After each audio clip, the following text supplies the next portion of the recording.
Welcome, everyone. It is Sunday, and we're getting on to the number of sessions, 18, our 18th session. And we discovered that we missed the talk from January 2nd. So we're going to start with that today, try to get as far as we can, and we're going to need to add one more session, which will be announced this afternoon by email. So welcome, everyone. We're looking forward to this with you as always. And Ward, it's all yours, my friend. Okay, well, this is January 2nd. Can you see it? Is it there? It's coming. There it is. Yep. Okay. So we're jumping back a few days. We skipped over this one by mistake. Remember the day before this, January 1st, was when that amazing thing happened at Mehrabad with the whole school breaking out weeping. And there was a lot of that still continuing through these early days of January. So this is the whole scene. So now we're back to the, let's see, January 1st, the one before that, had been talking about the different layers of Chaitanya. We've covered all the skies, but are the different modes of thinking that you have at different levels of the path. So now Baba's going to go on with that. Okay, so here we are. Jim. All right. Yesterday, we discussed Antarjan, Guptajan, and Atmajan, associated respectively with the third, fourth, and fifth planes. Just a little bit slower, Jim. Okay, just a little slower. Yeah. I'm sorry? Just a little bit slower. Oh, slower. Okay. Yeah, a little bit. Now we shall proceed further and move on to the sixth plane. The chap that we find here on the sixth plane actually sees God. As we observed yesterday, the one with Atmajan on the fifth plane knows God. Such jnana, or knowledge, is not merely intellectual, but the real knowledge or jnana of God himself. Suppose a scorpion stings a man without his having seen it. Despite his not having witnessed the attack, the man comes to know of the poison when its effects are felt. And he realizes then that he has been stung by a scorpion. This kind of knowing can be compared with that of the fifth plane Arth, who knows God without seeing him. But the man on the sixth plane is like the one who actually sees the scorpion who has done the stinging. The fifth plane adept has the experience too, but he does not see the one who has produced it. Or for another analogy, suppose that while traveling to Nagore, one smells the scent of ganja, marijuana, wafting from one of the warehouses along the road. And from this aroma, he makes out that someone is smoking ganja in that vicinity. His knowledge is like that of the fifth plane. But when he actually sees the ganja warehouse, then his experience can be likened to that of the sixth plane. But the one who actually smokes the ganja himself has the true experience of it, like realization of God on the seventh plane. Okay. Is Baba promoting marijuana after all? Yes. So. I noticed you didn't have any trouble pronouncing that word, Jim. We just remember back a few decades, man. The old boy. It was, should I continue? Please. Yeah. But as I told you yesterday, having attained to the fifth plane, one cannot fall from there back to ordinary human form gross consciousness. Leaving the body at death, one takes birth again, stationed on the fifth plane. From that point, he advances on to the sixth plane, and thence on to the seventh. But never during this course of progress does he slip back down below the fifth to the fourth or third plane, etc. But the chap on the sixth plane, as we were explaining, goes beyond just having knowledge, as on the fifth plane, but actually experiences sankar, immediate presence, and directly sees God. God to him is like the flame of the burning lamp which was just seen by you all. And yet this sixth plane fellow is still a prisoner of duality. That is, the dichotomy of the seer and the seen. For he is the seer, and God is the seen. At the same time, he sees all the spread of creation, the planes, skies, worlds, and so forth. But he sees God in all of these. I won't try that. Pratyaksha Ishwarne Badeba Joyche. He sees the immediate presence of Ishwar everywhere. The difference between the advanced saint of the sixth plane and the realized man of the seventh is that the former sees God everywhere, while the latter sees self everywhere and in everything. And thus he has the actual experience, I am God. Aham Brahmasmi. Brahmasmi, Aham Brahmasmi. Ram Brahmatsi. I am the reality. Formerly, he knew and had experienced of this great truth only indirectly through the medium of mere reading or hearing. But now he himself actually experiences it. The sixth sky is so near to the sixth plane that they are almost one. But here on the seventh plane, the distinction has vanished entirely. Since no station or village remains. On the seventh plane, there is only I, me. Yeah, And ni that- is the Marathi first person pronoun. All right. This seventh plane, Marabad, is my place. Merabad, yeah, Maje Gar Ahe, Marathi again.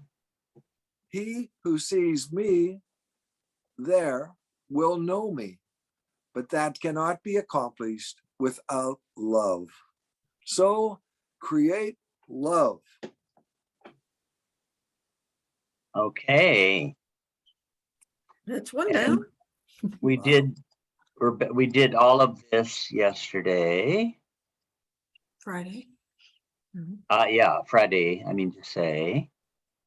And we went through this one. Okay, so this one, this talk of 6th January introduced the principle that the planes correspond to points on the skeletal system, right? You guys remember that? Those of you who were here on Friday, the ankle, the knee, the hip, maybe. The text is very corrupt, so a lot of the keywords are missing, unfortunately, but the shoulder, the Adam's apple, the point between the eyes, and the crown of the head. So Baba was explaining all those correspondences, and he said, all of this is a lead up to an analogy that I'm going to be giving you at the end. So this next lecture is continuing on this same subject, but now he's going to talk about the correspondences of the asmans or skies to the skeleton, to the human body, the anatomy. So we're ready to start with this one, which is Saturday. Yeah. Melissa. Let me just show the diagram again, just because I went over it kind of quickly there, but you can see here the planes have been correlated with parts of the body, and like the third eye, sixth plane is here. But now this second person, here we're going to see correlations between the skies. So the first plane, the ankle is the point corresponding it to, but the first sky, that hollow in the sole of the foot, is the corresponding spot. So that's what this diagram illustrates. And I did send out that diagram with the reminder. So if anybody didn't get it, just send us an email and I'll forward it. Yeah. Okay, here we go. Crypt Cabin, Saturday, 7th of January, 1928. Now, before we start in on the extended analogy that I have been promising you, first, let us ascertain what the skies or asmans associated with the various planes correspond to in the human body. The first sky or asman corresponds to the hollow in the sole of our feet. Always remember that the station and the sky are in a line, the first sky having its place underneath the ankle, representing the first plane, in a straight line down. The second sky, or asman, corresponds to the hollow immediately underneath the knee, once again, exactly in a straight line. Maybe we should read this note because this is so garbled, a lot of it. It is unclear which part of the lower leg the word hollow refers to here. If the word knee designates the kneecap or the joint where the femur, tibia, and kneecap meet, perhaps the hollow is on the back side of the knee. This placement of the hollow does not accord with Baba's earlier stipulation, however, that the plane and the hollow stand in a vertical relationship, the one above the other.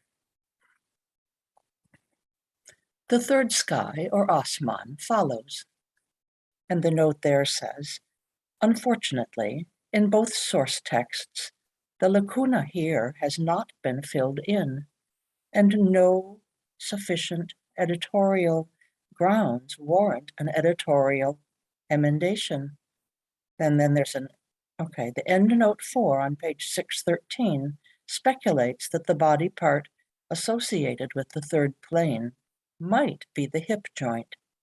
In that event, the associated hollow would be some body cavity below the hip. This is sheer speculation, however, until further evidence surfaces.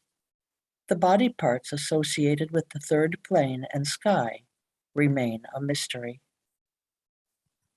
Ward's going to commiserate with Elvis when we get to Memphis and see if he has any insights into that. Yeah, because was a big hip guy. Yeah. So I'm going to channel and see whether, in his opinion, that's connected with the third plane. Because of all his hip moves, he would know. Go ahead, Melissa.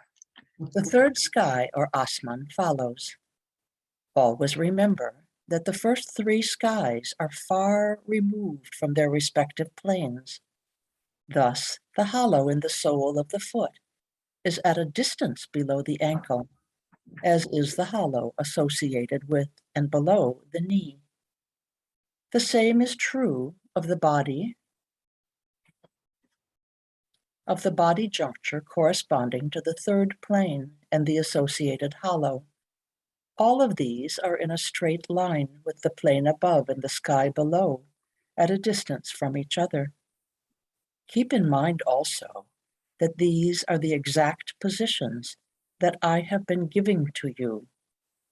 And do remember when Baba was delivering this lecture, He was almost certainly pointing to parts of his own body. The fourth sky, or Asman, is in a direct straight line with the armpit, or shoulder joint. The distance here is somewhat less than in the previous cases. The fifth sky, or Asman, is even nearer still. That is, the hollow in the bones connected with the shoulder is in a direct line with the bones of the throat. And the note says, presumably the hollow that Baba is referring to must be in the neighborhood of the top of the sternum, the top of the rib cage, and the collarbone. The throat bone must be the hyoid, located in the neck, slightly above the larynx. Alternately, it might designate the cartilage of the larynx itself. The sixth sky, or Asman, is extremely close to the plane, as are the corresponding body parts. The forehead, representing the sky, and the point between the eyebrows, representing the plane. Remember, all these points of the body are exactly as I have indicated here. All of this has been given in the way of introduction. Now we come to the analogy itself. Picture a place. It has a single, yes? Palace. Oh, I'm sorry. Picture a palace. It has a single door, but no windows. It stands on 3 pillars. It has 7 walls, one of iron, another of zinc, a third of silver, a fourth of gold, a fifth of stone, a sixth of wood, and a 7th of pearls. In front of the palace extends a compound with 3 ponds, one filled with water, one with milk, and one with rose water. Moving out from the compound, there runs a lane. 7 tigers guard this lane. At the far end of the lane, there blooms a garden full of sweet-smelling flowers. Surrounding each bunch of flowers, there is a mandap, a temporary structure such as that used in a wedding ceremony. Within each bunch of flowers is a snake. When you emerge from the garden, there opens before you a desert. After crossing the desert, you arrive at a river. On the far side of the river arises a great city. And with this, our analogy is finished. Okay, so this figure, there was no figure in the original, but we thought it would be good to give a visual representation of what he's just described, right? So here's the palace. We had to do it as a little thing with 7 walls of those different substances, as Baba described, standing on 3 pillars. The palace would be right there. And then you have the 3 ponds here filled with milk, water, and rose water. Then here's the lane, and these are the 7 tigers on the lane. Then here's the garden. These are all the mandaps. And under them, there are these bunches of flowers with a snake in each bunch of flowers. Oops, sorry.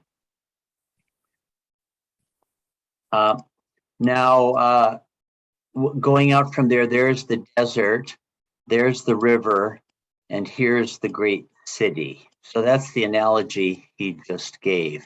Maybe we could read this, you could read this too, Melissa, the key. The vivid analogy or allegory with which Baba concluded this pair of lectures is represented in figure 38 in the form of a map in which the palace appears at the top and the city at the bottom. 3 elements in the map, the palace, the tigers in the lane, and the flowers and a snake from the garden are visually expanded in the form of insert windows. The source manuscripts contain no illustration and give no indication that a diagram or drawing was intended. Figure 38 was conceived by the artist-editor team entirely on the basis of Baba's verbal description within the lecture. With this introduction and extended analogy, the whole of Vedanta is intellectually opened up for the one who is made to understand it. This analogy has never been given before. Adding one last detail to the analogy, in that palace which I have referred to is seated a king. These things that I have told you have never before been revealed by or among the saints. Now they are being revealed to you, since the time is fast approaching.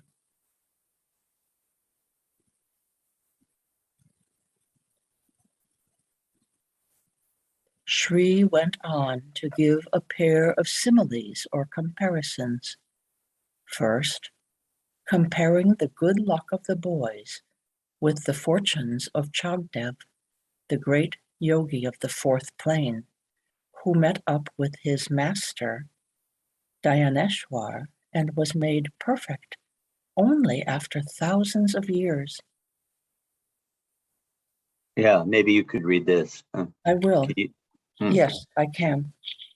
Baba's Tiffin lecture of 7th July, 1926, characterized Changdev as a great yogi who dwelt in the samadhi of the fourth plane for 1400 years until he was pushed on by the grace of the Sadguru Dhyaneshwar.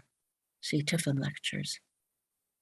Stories of these two great saints and masters and their celebrated confrontation in the late 13th century were well established in the oral traditions and folklore of the Maharashtra and would have been well known to those of Baba's audience who did not hail from abroad.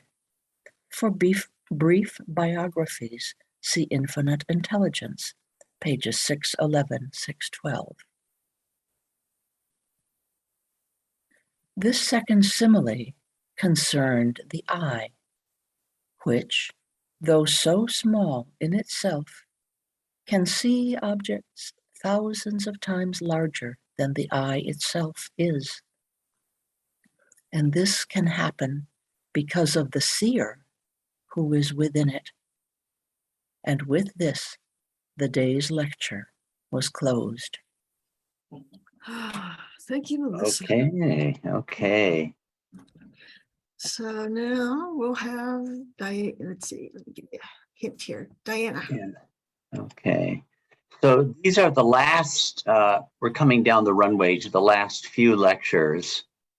And these are all related to each other. So they're part of a series, you could say. Okay, Tuesday, 10th of January, 1928. Before finishing with this analogy and the topic it illuminates, today let us comment on energy and its 7 divisions, since without this, our explanation will not have filled in its missing link, the matter of the 7 forms, 7 planes, 7 skies, 7 anans, and so forth, all having been attended to. Energy is connected with all of these groups of 7 except for the 7 stations or planes, the 7 states, and the 7 anans. As an approach to the understanding of energy, let us begin with movement. Movement has 7 states. How so? Let us analyze movement by using the idea of a wave.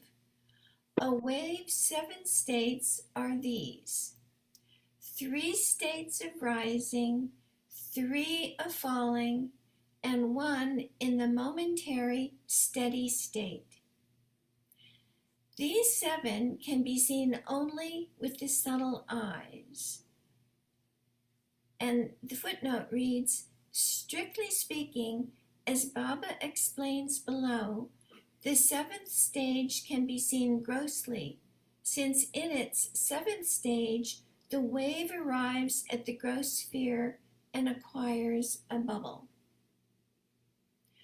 We can discern that the movement of a wave occurs in 7 states, but it transpires so quickly that it cannot even be seen with normal vision. Here, several analogies were given. One of these involved scented sticks of incense whose glowing lighted ends, if turned and whirled about the form of a circle so quickly that the individual gyrations can't be marked or counted out, convey the impression of stillness despite all these circling motions. Another such example is a fast spinning top, which, too, seems still and motionless, as does a quickly revolving wheel. Shri continued. But remember, the wave itself is not itself a movement. The wave is the ocean when moving, and the movement has 7 states. Why has a wave 7 states? Because of the 7 movements. So we have established this. The 7 states in the wave are due to the 7 states of energy which result from movement. Without movement, no wave arises. Wave means the ocean in movement.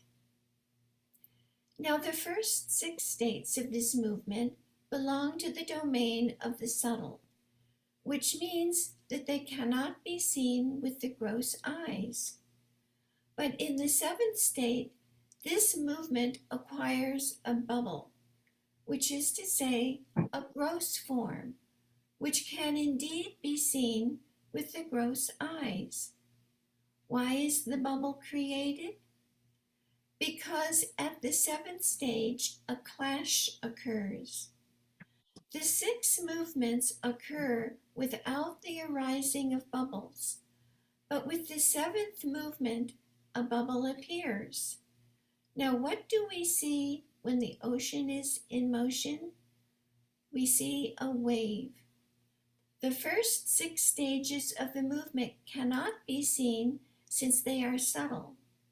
But despite this, it is from these 6 states that the 6 subtle skies are created. This can happen because the skies, too, belong to the domain of the subtle. But now see the fun of it all. Each sky is a form of energy.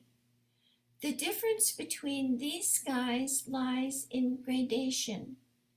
But the 7th is different in that it creates a bubble here in the hollow. Now, these earlier 6 movements are only forms of energy and akash. So in each of you, there is a soul or spirit, atma, to which energy and akash are added. Okay, that's the end of that lecture. Do you think you could do another one, Diane? Sure. Diane? Yeah. Crypt Cabin, Thursday, 12th January, 1928. Atma without knowing is Atma. Atman with false knowing is Jiv. Atma with real knowing is Shiv or Sadguru. This false knowing of the Jiv state is intellect, buddhi. An ordinary human being, then, is comprised of the following chief factors: Atma, intellect, energy, and Akash, which is to say, Atma, intellect, the subtle body, and the gross body. The wave, as represented in figure 39 on the next page, has 7 divisions. Wave means ocean, and ocean means God. But the movement is not God. This movement too has 7 divisions, and it is due to this movement that there arise the 7 divisions in the wave. The oval shape in the upper left of figure 39 represents the ocean, Darya. Immediately below that, the first division stands nearest to the ocean. The second is a little further removed, the third further still, the fourth farthest, and so on. In the hollow, Bokal, at the bottom, the bubble is formed. Take a wave as in the figure. Energy implies movement, and movement proceeds in 7 stages. At the same time, movement is subtle and cannot be seen, so the energy too is subtle. Now, what are these movements? The points representing them in the figure 1, 2, 3, 4, 5, 6, and 7 are stages in the wave itself. Maybe we could take a moment to look at the figure drawn here. The original manuscript has a space left intended for a figure, but none was filled in. So Nod and I spent a long time on this, trying to bring into the figure the information he's given. So here's, the top is Darya, or ocean, right? You see on the top left. And down at the bottom, you get to the gross sphere, and thus bubbles start to appear. And Baba is talking about the descent of Pran through 7 stages. So this is a downward movement from the ocean to the gross sphere: first, second, third stage, fourth stage, fifth stage, sixth stage, seventh stage. And these correspond to the 7 skies. He actually talks about the skies here. So the first stage is the 7th sky, Arshe Muala, if you remember that term in an earlier figure. 6th sky, the Alame Janani, the 5th sky, the Alame Asar, etc. These Persian Arabic terms here. And he's going to describe what happens to Pran at each stage of the descent, and that's being depicted in what Nadia drew in. Like on the 4th stage, on the 4th plane, it breaks into 7 subdivisions, and there you can see that happening with the wave there. And on the top, we showed what he described earlier. A wave has 3 stages of rising, 3 stages of falling, and a momentary stage of where it doesn't change. And this is the intensity of power, as Baba is going to be explaining. I've gone over this kind of quickly, but this is meant, again, to be a roadmap for what he's going to go through now over these next couple lectures. Okay, back to the previous page here. Actually, you know, we should probably do at this juncture is read the key, since we just looked at the figure. That's Yeah, good. okay. Yeah, okay. Okay, want to read the figure? Sorry, I muted you. Oh, let's get Marianne to do this. You ready, Marianne? Marion, me. Marianne, sorry. Key to figure 39. This figure visualizes the great wave of Pran as it descends from its original oceanic Darya state down through the 7 skies in 7 stages until it arrives at the boundary of the gross sphere at the lower fringes of the first sky. There, energy interacts with hollowness.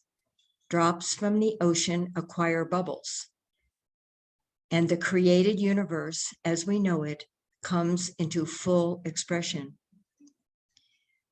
The illustration in the top center shows the form of the wave itself, with 3 stages of rising, a crest, and 3 stages of falling. This same, 3 states of falling. and 3 states of falling. You want to read that sentence again, just to be clear? The illustration in the top center shows the form of the wave itself, with 3 stages of rising, a crest, and 3 states of falling. This same wave form manifests again through the course of Pran's descent through 7 stages. In the first 2 stages, the 7th and 6th skies, energy is powerful but quiescent, with its force unexpressed. In the 3rd stage, or 5th sky, Pran starts to vibrate. In the 4th stage and 4th sky, the wave crests and energy breaks into 7 subdivisions. In the 5th stage, Pran tumbles over a waterfall whose 3 phases correspond to the 3 subsections of the 3rd sky described in an earlier lecture. In the 6th and 7th stages of the 2nd and 1st skies, drops clearly differentiate as the stream flows toward the hollow. But the truly momentous event transpires at the 7th stage or 1st sky, where the subtle sphere meets the gross, and Pran and Akash clash. For when the stream of energy converges with space or pokal, its drops explode into bubbles. As Baba described this event earlier, the first embodied soul makes its appearance as the electron. The evolution of consciousness proceeds from this point. All 3 source manuscripts have reserved large spaces for a diagram, and in-text references indicate that the subject would have been the wave, its 7 subdivisions, and the hollow. Unfortunately, no source diagram has yet been found. Figure 39 has, accordingly, been conceived and created by the artist-editor team based on its understanding of this lecture and the next 2. Okay. Okay. Or do you want to show that figure just once more to just let people take it Yeah. a little bit? I forgot to send that one out. I will send it out this afternoon. So that's Darya, or the ocean. And all of this is the descent of Pran, which is totally news to me. I never knew that Pran descended from the 7th plane down to the gross plane. And this is, okay, on the 5th plane, energy, okay, here you have most powerful energy. It's most powerful on the 7th plane, but it's unexpressed because there's no creation in which to express itself.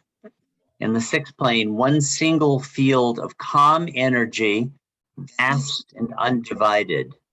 That's in the 6th sky, which is the 6th sky and 6th plane are very close to each other, hardly to be differentiated. On the 3rd stage, or the 5th sky, the Alam-e-Asrar, that's the world of secrets, energy begins to vibrate. Okay, the 4th stage, energy swells to its highest level of force. Now force is expressed or manifested, and the vibration breaks into 7 divisions, siddhis. That means occult powers. This is the alam-e-mahfuz. The fifth stage, or the third sky, the alam-e-quds, the wave now passes over a waterfall in 3 sections. First, right at the crest of the waterfall, then the storm as it free falls, and then at the bottom where it breaks into bubbles. And you may recall that the third sky has 3 subdivisions. He gave different names to them and described within them. Okay, at the second sky, you get the emergence of drops, finally, clear emergence of drops. And in the first sky, where Pran clashes with the Akash, you have the emergence of bubbles. You didn't have bubbles before this. It has to encounter hollowness or emptiness or Akash or Pokol before drops can become bubbles. So that's what this diagram illustrates. Again, it's just based on what Baba talked about in the lectures. Mhm. Let's see, where were we? I think we were back here still. Okay, the last paragraph. Beginning the 7 movements. Yes. Yeah, The 7 movements we have been discussing are the 7 skies, or asmans. They are the subtle forms of the movements, which is to say, of the energy. No gross form appears in the first 6 stages of the movements, or pran. But the last stage arrives at the gross, and here the bubble arises, although energy persists into this stage like the earlier ones. This portion of the wave, that is the last and 7th stage, still has drops, but now each drop has acquired a bubble. Why? Because movement energy still suffuses. Each drop remains in reality nothing but the ocean. And each drop with its bubble is comprised of energy. The energy drop naturally has pran, and the bubble implies akash. Now the 6 prior movements, like the 7th, carry drops with them, and these drops too have energy, but they lack bubbles. For this reason, the drops of the first 6 movements take the form of spirits, such as devas and angels, though these spirits experience different states. Why? Because they appear at different stages in the wave movement process.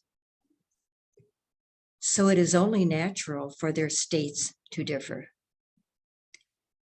But throughout these first 6 stages, all drops belong to the domain of the subtle. But in the 7th stage, with the appearance of the bubble, drops have arrived at the gross. These earlier drops of the first 6 stages have knowing, but what they know is the subtle. Among these, only one class, those occupying the first tier, marked as first stage in figure 39, has knowing of the ocean because it is nearest. Indeed, we might say that it touches and is almost one with the ocean. All of this grand processional of movements and stages transpires so that the drop may come to know itself.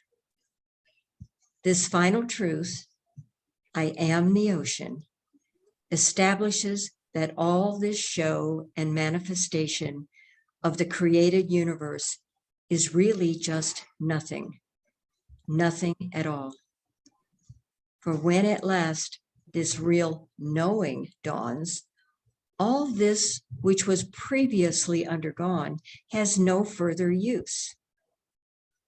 But without this medium, saran, of the earlier false knowing, the whole story is a no-go.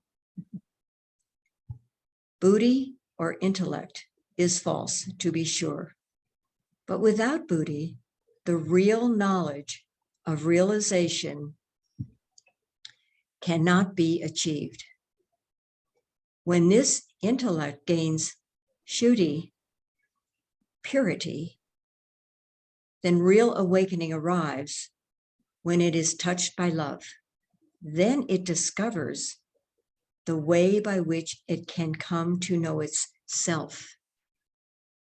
Remember, movement, pran, and the hollow, kokal, are not themselves the ocean, but they are in the ocean. So keep this in mind. And I repeat, the ocean is in the state of movement and hollow. And the movement and the hollow are in the ocean. But the movement and the hollow are not the ocean. The movement creates a bubble in the hollow. The moving wave is called Ishwar.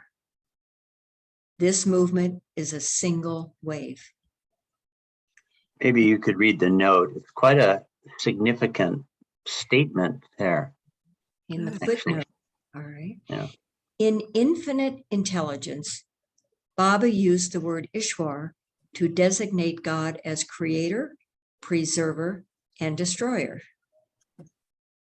In an extraordinary section of series 10 of that book, see especially pages 207 to 217, Baba reviews in detail the very intimate and highly personalized role which Ishwar plays in the daily sleep, dream, wakefulness cycle of every individual, including not only humans, but even stones. If that discussion and this present lecture are both using Ishwar to designate the same aspect of God, then perhaps Baba is indicating that Ishwar has not only a universal, but an individual aspect. In the latter capacity, coming into manifestation and disappearing in accordance with the greater life story of every Jivatma. In Advaita Vedanta, Ishwar is used to designate Sagun Brahman, yeah. Sagun Brahman, or the personal aspect of God. That Vedantic usage may help to illuminate Baba's discussion here. Okay.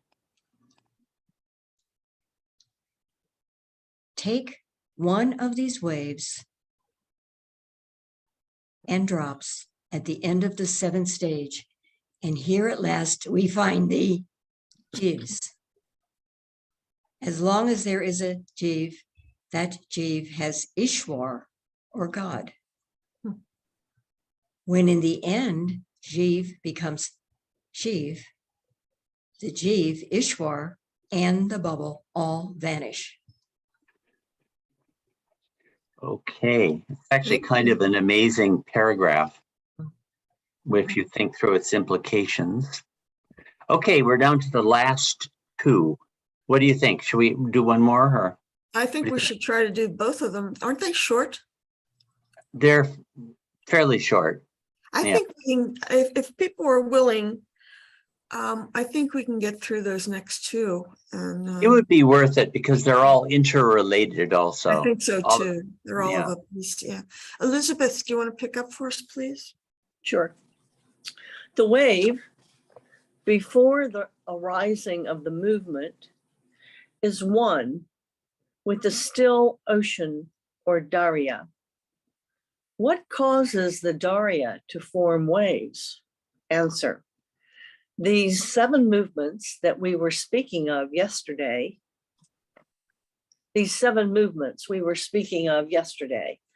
Now, though this bubble, as the emptiness of vacuum at the bottom of figure 39, represents the 7th stage of the movement, at the same time, it corresponds to the first sky or Asman.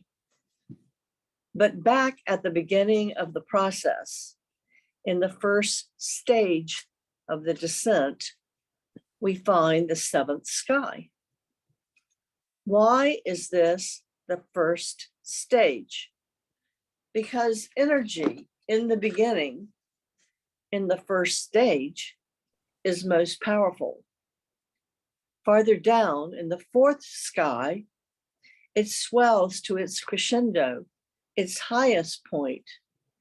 And for this reason, energy manifests here as powers, cities. As it continues to descend, its force, manifested as powers, lessens. See, down near the bottom, the first sky, Asman, is near, immediately adjacent to the gross world. That is to say, the bubble or the hollow, and the 7th sky now is distant to the farthest extent. In that 7th sky, again, though power is at its maximum, its energy is of no use, because the one who has realized the 7th sky has gained real knowing. You will mark, moreover, that at this stage, he is one with the ocean. So really speaking, the 7th sky stands as a term and designation only. No use or application can be associated with it. For the man stationed there, the 7th Asman is essentially like the 7th Patal, or hell. Yeah, this is a real puzzle, this word. In Hindu cosmology, particularly as set forth in the Puranas, the 7 Patals are the underworlds, of which the 7th, the abode of the Nagas, is the lowest and most infernal. Their counterparts are the 7 heavens, or Savarts. Meher Baba never affirmed such a cosmology, for although he has described the 7 skies or asmas at length in this very series of lectures, it is hard to conceive how 7 hells could occupy a comparable nether position. Perhaps in this sentence, Baba was simply referring to a popular concept as a way of saying that at the 7th level, such opposites disappear. Okay. Hafiz refers to this state in one of his ghazals. And what this means is that the manuscript is blank and we haven't been able to figure out which couplet it was. Beginning the movement downward from the 7th Asman, here is the 6th Asman. Here in the 6th Asman, energy exists in its pure, undivided state. Itself a form of energy, this Asman could be characterized as one single field of energy, vast and undivided. But this energy has no use. For the one who has attained the station in the 6th Asman actually sees God directly. In such a predicament, what purpose would energy serve? We could say that Atma here in the 6th Asman has semi-real knowing. Descending further in figure 39 to the fifth asman, we find energy beginning to vibrate. Though the sixth asman, through the sixth asman, energy remained calm. But the soul in the fifth asman now knows himself. That is, he knows God, and accordingly, he knows that this energy is not God, and so it cannot help him. But, and this but is a great one indeed, when the movement progresses further to the fourth asman, energy swells to its highest level of force, and the vibration that began in the fifth asman breaks into 7 divisions. These divisions comprise the 7 cities. Now mark, the fourth asman is perched on the top, on the crest of the wave, on the pinnacle. If one falls from this point, all the turbulence reverts to Daryan Shant, the still ocean. One who stands here on the summit of the fourth asman does not see back below himself, where the wave drops off precipitously. Now, as to the falling of the energy at this juncture, have you ever seen the falling of water in waterfalls? In the same manner, from the top point and crest in the wave that we are speaking of, that is, the fourth asman, energy pours down in drops. The Go ahead. The word waterfall does not appear in this lecture, though it does in the next. The phrase Baba uses is falls of water. It is possible that some of the Meher Ashram boys brought up on the Deccan Plateau or coastal Maharashtra or in Iran had never seen a waterfall. So when Baba asks this question, it is probably more than just rhetorical. Where he says, have you ever seen the falling of water in waterfalls? Ah.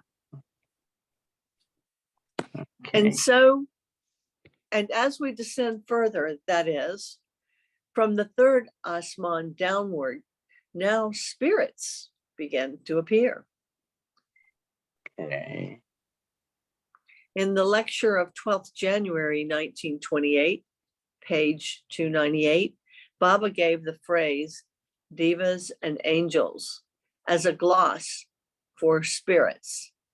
He gave some further information about the angelic spirits of the third asman in his lecture of 31st December 1927, pages 260 through 62. Here reference was made to the fact that electricity is the 78th shadow of the powers of the yogi in the fourth asman. Shri now narrated the story of a fourth plane yogi, a Muhammadan, who used his powers for the gaining of self-realization. Eventually, he achieved this without the help of a Sadguru, though indirectly, he actually received such aid. This is the only such case known to Shri in this cycle. Baba must be referring to the achievement of God realization without the grace of a perfect one. Many times Baba indicated that such grace is required. Baba cannot be realized without it. Apparently, this case of the fourth plane yogi is an exceedingly rare exception to the rule. Okay, so now we come to the very last lecture. Cassandra, you're muted. Okay, sorry about that. Yeah, Melissa, can I ask you to take us home?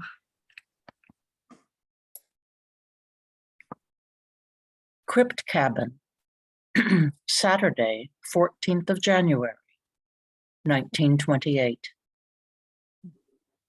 Resuming from the point where we stopped yesterday, we find, here in the third Asman, energy falling as in waterfalls. This energy passes through 3 stages as it cascades downwards. Let's Shall I see if read the the note? note. Yeah, okay, yeah. Much of what follows in this lecture has been obscurely and ambiguously recorded in the source manuscripts. It seems likely, nonetheless, that the 3 stages of the third Asman, as described here, correspond to the 3 parts of that Asman as reviewed in the lecture of 31st December, 1927. See pages 260 to 62. See the next footnote for more on what appears to be the governing metaphor in this passage.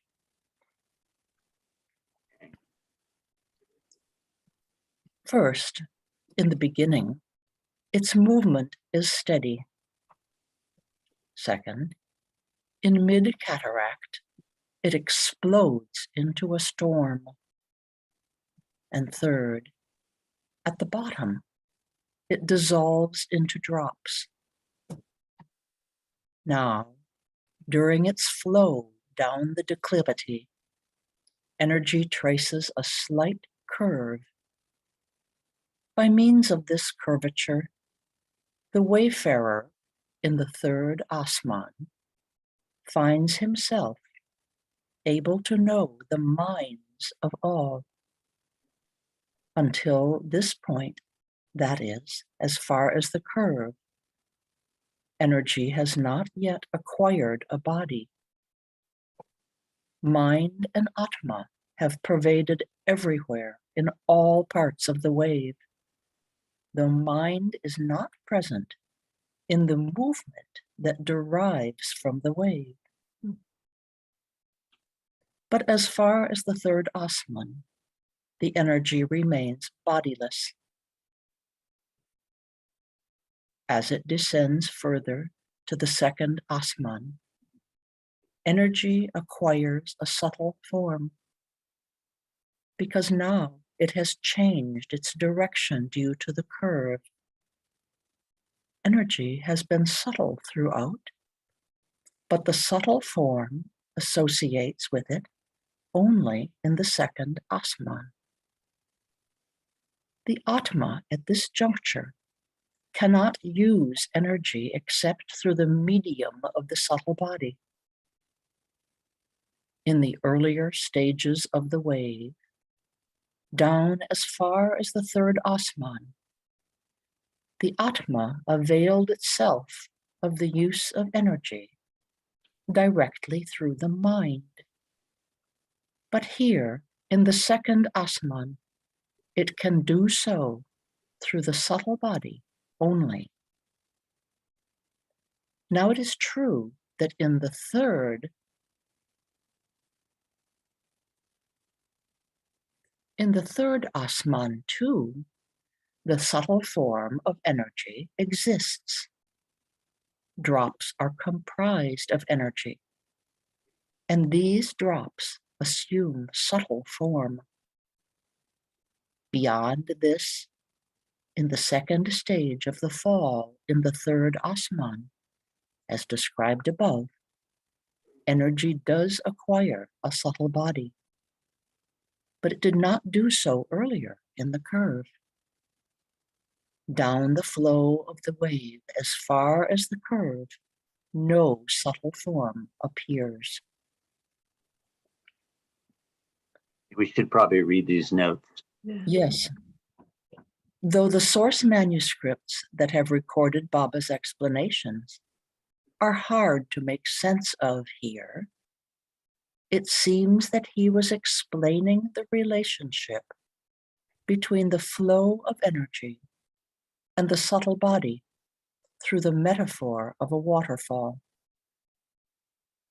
The fourth Asman, apparently, is represented by the summit or ledge at the head of the waterfall, while the third Asman corresponds to the flow of the water over the ledge, the water's tumbling through the air and its crashing at the bottom.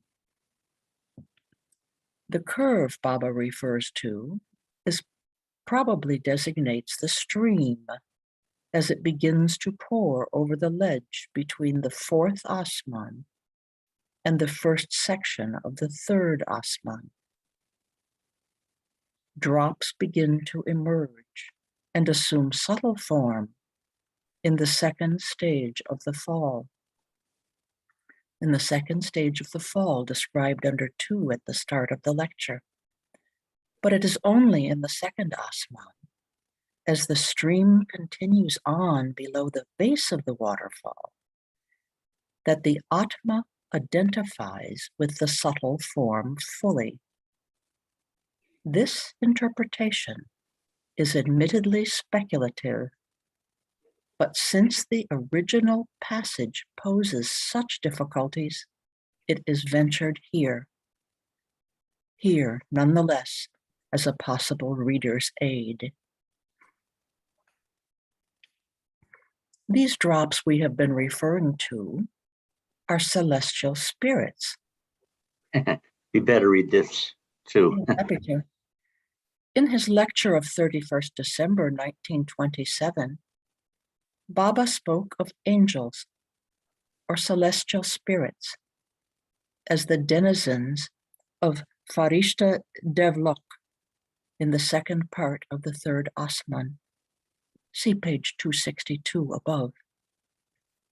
In the present passage, however, it seems equally possible that Baba is referring to celestial spirits in the second Asman, something he did not advert to in his review of that station on 30th of December, 1927, pages 256 to 259. Unfortunately, the paragraph that follows this sentence does not disambiguate, so we cannot be completely sure whether he is discussing the second or the third Asman. Energy means live drops. At this stage in the descent, the drops have subtle form.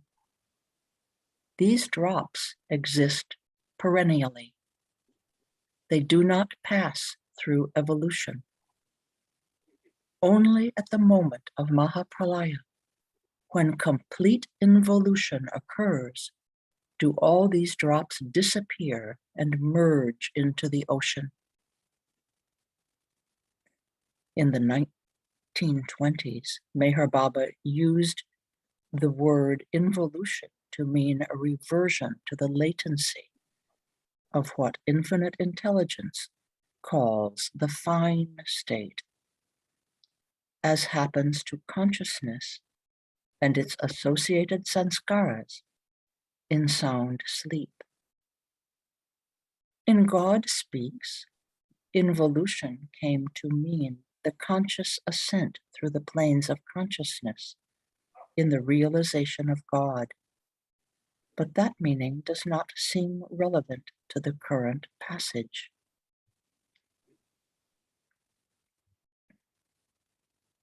Okay, we were here, yeah. Then the chance of liberation arises, since the subtle form is available, and so at once the Atma seizes it. Indeed, there are so many subtle forms and subtle drops, for the ocean contains innumerable drops, and each drop takes a new form. So it is only at this time, the moment of Mahapralaya, that the opportunity opens up. Pran is available, which implies Jeev and the subtle body.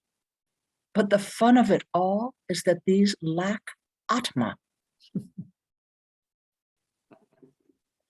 Baba seems to be saying that all these subtle forms lack souls, Atmas, but that at the moment of Mahapralaya, Atma has the opportunity to identify with these energy drops and gain release, mukti.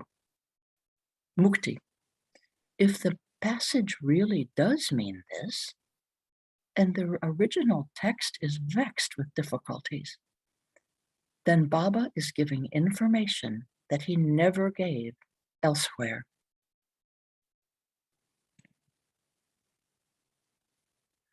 Thus, Atma, through the medium of mind, appropriates energy. Atma, mind, and subtle and gross bodies you all have. But the game playing itself out with respect to all of you is that mind, through the subtle and gross bodies, works and accomplishes everything. Atma sees it all, but does not participate in any action. This very Vedantic conception of the Atma as witness and non-actant is clearly expressed by Meher Baba in his discourse, Maya, Part 3, Transcending the Falsehoods of Maya, in Discourses, 7th edition, pages 382 to 83.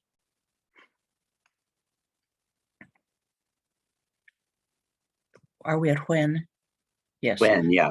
When at last Atma realizes self, then the mind, which has until then acted as the user of the paraphernalia of the gross and subtle, disappears. And consequently, all these adjuncts of the subtle and gross disappear along with it.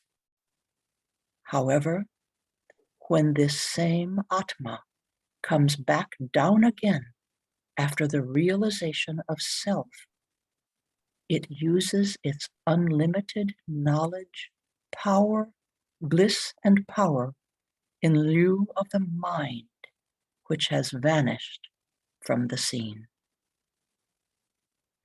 Okay, that's the end. Wow. Jai Baba. Jai Baba. Jai Baba. So here's what's going to happen. I'm going to unmute everybody, but we're going to say first the Beloved's prayer, and then I will stop the recording, and then we'll have Q&A. Ready for this? Right. All right. Let me unmute.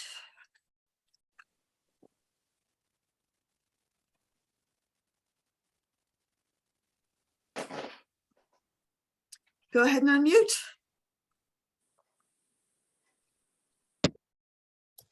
Beloved God, God, help us all to love you more and more, and more and more, and still yet more, till we become worthy of union with you.